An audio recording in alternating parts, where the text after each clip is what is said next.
सुनो बाबू, अब बताते हैं आपका 20 के दांत। आपका ये एक कहानी है, ठीक है ना, आपका क्लास 10 का है। इस कहानी में आपकी बातें करते हैं 20 के दांत जो है, इसके लेखक जो हैं नलिन बिलोचन शर्मा जी हैं। एक कहानी लिखे हैं 20 के दांत, ठीक है ना। तो आएगा आपका प्रश्न पूछेगा 20 के दांत एक प्रकार का क्या है? कहानी है, भाषण है, लेख है, क्या है? क्या है आपको? कहानी है, ठीक है ना। इसको लिखे के हैं नलिन बिलोचन शर्मा। आपके नलिन बिलोचन शर्मा के कुछ बायोडाटा बता देते हैं, ठीक है ना, याद करने की कोशिश कीजिएगा। ये नलिन बिलोचन शर्मा को देखिए, इसका जन्म जो था 18 फरवरी 1916 में हुआ था। और इनका जन्म जो था 18 फरवरी 1916 को हुआ था। और इनकी मृत्यु जो हुई थी 12 सितंबर 1961 को हुई थी, ठीक है ना। इनके पिताजी के नाम था रामा अवतार शर्मा और इनकी माता जी के नाम था रत्नावती शर्मा, ठीक है ना। इनके पिताजी के नाम रामा अवतार शर्मा और इनके माता जी के नाम रत्नावती शर्मा थी, ठीक है ना। रत्नावती शर्मा माता जी के नाम, पिताजी के नाम रामा अवतार शर्मा, ठीक है।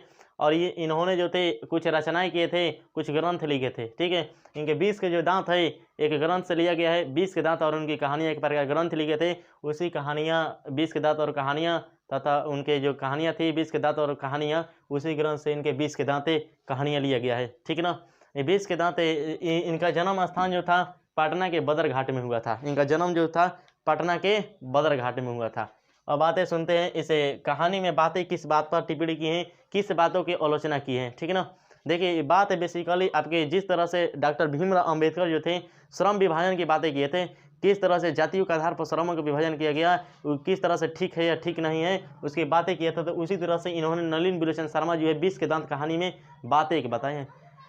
लैंगिक विभाजन की विशेषता बताएं कि लैंगिक असमानता किस तरह से परिवारों में होता है, लैंगिक असमानता किस तरह से दिखता है। और दूसरा बातें की है इन्होंने अमीरी और गरीबी पर, किस तरह से अमीरों और गरीबों के बीच असमानताएं दिखती है और किस तरह से लैंगिक असमानताएं दिखती है। लड़के लड़कियों में विभेद किया जाता है, एक ही परिवार में लड़के लड़कियां होती हैं, लेकिन कुछ लड़कियों के लिए अलग नियम होते हैं और लड़के के लिए कुछ अलग नियम होते हैं। इसी तरह से एक सेन साहब के परिवार में देखने को मिलता है, उसी पर उन्होंने अपना एक टिप्पणी किया, ठीक है ना। और किस तरह से गरीब और अमीर परिवारों के बीच भी असमानताएं दिखती है, विभिन्नताएं दिखती है, उसके लिए भी इन्होंने बातें की है। तो सुनिए बेसिकली अब बात स्टार्ट करते हैं, कहानी के स्टार्ट करते हैं। ये अमीर घराने के जो थे सेन साहब थे और गरीब घराने के थे गिरधरलाल और उनकी पत्नी थी। और इसके सेन साहब जो थे, सेन साहब उनके लड़का का नाम था कासू, यानी कि उसके कासू का दूसरा नाम था खोखा, ठीक है ना। इनकी 5 बेटियां थी, लेकिन गिरधरलाल जो था उसका केवल और केवल एक बेटा था, ठीक है। इसके 5 बेटियां थी, सबसे छोटा तो था उसका बेटा था कासू जो था, ठीक है ना। एक गरीब अमीर घराने के था सेन साहब के बेटा, ठीक है ना, क्योंकि सेन साहब गरीब घराने के थे और गिरधरलाल का बेटा जो था मदन वो गरीब घराने का था, लेकिन ये अमीर घराने का था सेन साहब का बेटा यानी कि कासू यानी कि खोखा, ठीक है ना। अब बातें करते हैं, सुन लीजिएगा ध्यान से। अब पूछेगा आपको अमीर घराने के जो सेन साहब थे, उन सेन साहब का जो था गाड़ी मोटर कार था, उस मोटर कार का रंग कैसा था? तो काला था। उसने कितना रुपया में खरीदा था? तो 7500 रुपया में खरीदा था, यानी कि 7500 रुपया में खरीदा था। उन्होंने उसकी खासियत बताते हैं सेन साहब, उसके अपने कारों की खासियत बताते हैं कि काली इतनी काली है ना, इसमें अगर कोई अपना चेहरा देखे ना तो चेहरा सीधा सीधा दिखाई दे देगा, ठीक है ना। उसमें चमकती उसकी चेहरा दिखाई दे देगी, उस पर कोई धब्बा दिखाई नहीं देगा आपको, धब्बा कहीं पर उसके गंदगी दिखाई नहीं देगा उससे कार पर, ठीक है ना। इस बात को बताते हैं सेन साहब, ठीक है। उसके कारों के किसी को छूने की अनुमति नहीं थी, केवल और केवल उसका ड्राइवर जो था उसी को छू सकता था उसको चलाने के लिए। और उसका खोखा जो बेटा उसका था, सेन साहब का बेटा जो था खोखा, वही खोखा जो था वही छू सकता था उस गाड़ी को, बाकी दूसरा कोई छूने की अनुमति नहीं थी। लेकिन मदन बेचारा था गरीब परिवार का, लेकिन उसे छूना चाहता था, बार बार उसे जाना चाहता था उसके पास, लेकिन उसकी मम्मी जो थी उसके सेन साहब के बातों को देखकर, उसे सेन साहब के जो पारिवारिक स्थिति थी उसको देखकर, गरीब घराने से हम कैसे अमीर घराने की बात भी कर सकते हैं, उसके लिए इन्होंने उसे छूने के लिए अनुमति नहीं देती थी, क्योंकि वो गाड़ी जो था वो किसी तरह से फूट जाता टूट जाता, ठीक है ना। और सुनिए अमीर घराने के जो सेन साहब थे, सेन साहब के और सेन साहिबा उसकी पत्नी थी, इनकी 5 बेटियां थी, जिनकी 5 बेटियां का नाम है सीमा रजनी आलो शेफाली आरती, सीमा रजनी आलो शेफाली आरती, सीमा रजनी आलो और शेफाली आरती, ठीक है ना। और इनका बेटा जो था खोखा था, कासू था, ठीक है। और ये गिरधरलाल के पत्नी थी और गिरधरलाल की बेटा जो था बगा मदन था, ठीक है। अब बातें करते किस तरह से कहानी का स्टार्ट होता है।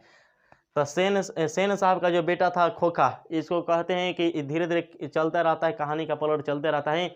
और क्या करता है, खोखा जो था गाड़ी के आपके बत्ती जो था उसको किसी को छूने की अनुमति नहीं था, लेकिन गाड़ी के जो बत्ती था लाल बत्ती पीछे वाला, उसको खोखा जो था, खोखा कासू, उसको फोड़ दिया, ठीक है ना, उसको तोड़ दिया। जैसे ही तोड़ दिया उसने, तो उसे कहा था कि जैसे ही दिखते थे तो लग रहा था इसमें इंजीनियर बनने के इसमें लक्षण दिखाई दे रहे हैं, ठीक है ना। इसी बातों को सुनकर उन्होंने कहा कि इंजीनियर बनने के योग है, लेकिन इस बातों को सुनकर उन्होंने देखा कि इंजीनियर बन सकते थे, इसके कहा कि लक्षण इंजीनियर के जैसे दिखाई दे रहे।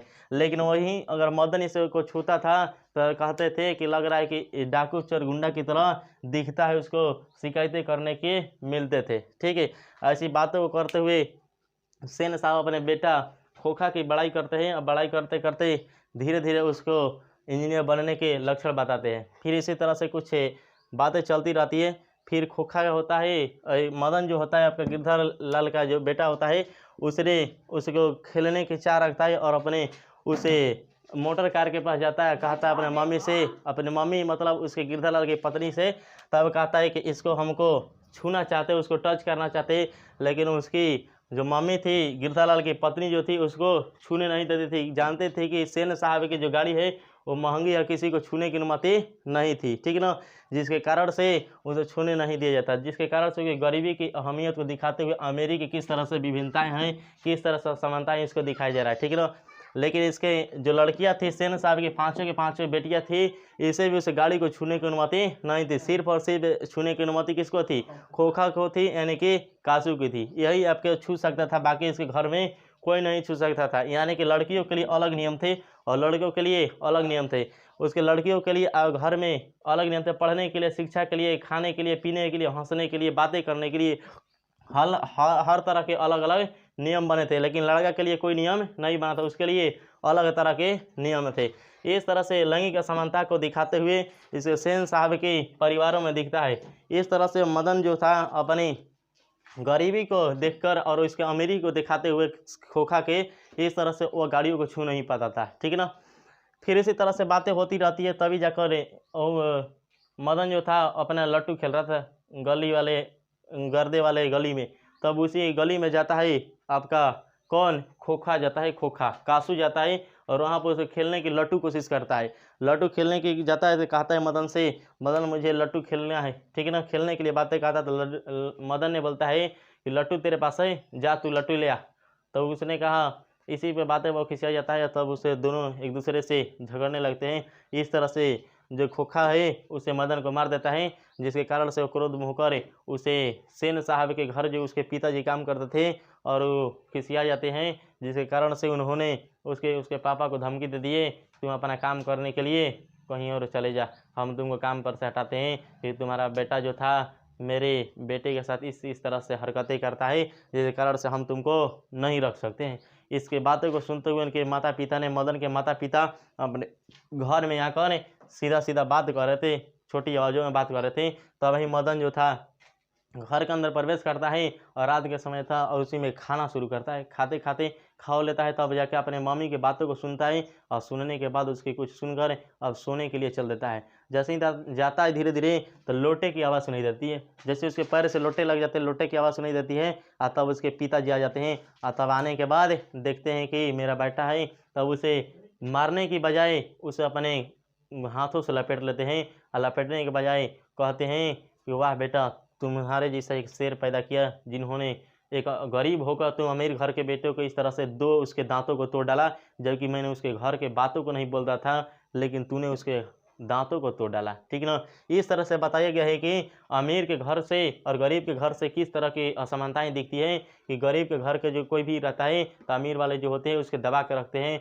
उसके महल वाले जो होते हैं झोपड़ी वाले को धीरे धीरे दबा कर रखते हैं, ठीक है ना। और आपके एक बात बताइए कि लैंगिक असमानता की भी बात में बताया गया है कि लड़कियों के लिए किस तरह से लैंगिक असमानता है और लड़का के लिए किस तरह से लैंगिक असमानता दिखाई दे रहा है। कि लड़का जो था उसके अलग नियम थे कि कर सकता है, लेकिन लड़कियों के लिए नियम था कि कर नहीं सकती है, ये खाना बनाएगी, खाली कठपुतली के समान रहेगी। इतना ही नहीं बल्कि वो ज़्यादा हंस नहीं सकती है, टिटकारी मार के हंस नहीं सकती, खिलखिला कर हंस नहीं सकती है, सांस और पढ़ने के लिए अलग व्यवस्था थी, उसको हर तरह से अलग थी। इस तरह से दिखाया गया कि सेन साहब के परिवार में किस तरह के लैंगिक असमानताएं दिखती है और किस तरह से इस पारिवारिक जीवन में अमीरी और गरीबी के लिए दोनों के बीच असमानताएं दिखाया जा रहा है। इस तरह से नलिन बिलोचन शर्मा जी ने लैंगिक असमानताओं के बारे में बताया और साथ साथ अमीरी और गरीबी दोनों व्यक्तियों को बताया, महल और झोपड़ी वाले किस तरह से एक दूसरे से असमानताएं रखते हैं उसके लिए बातें किया और साथ साथ लैंगिक असमानता के बारे में बातें की है। ठीक है, अगले क्लास में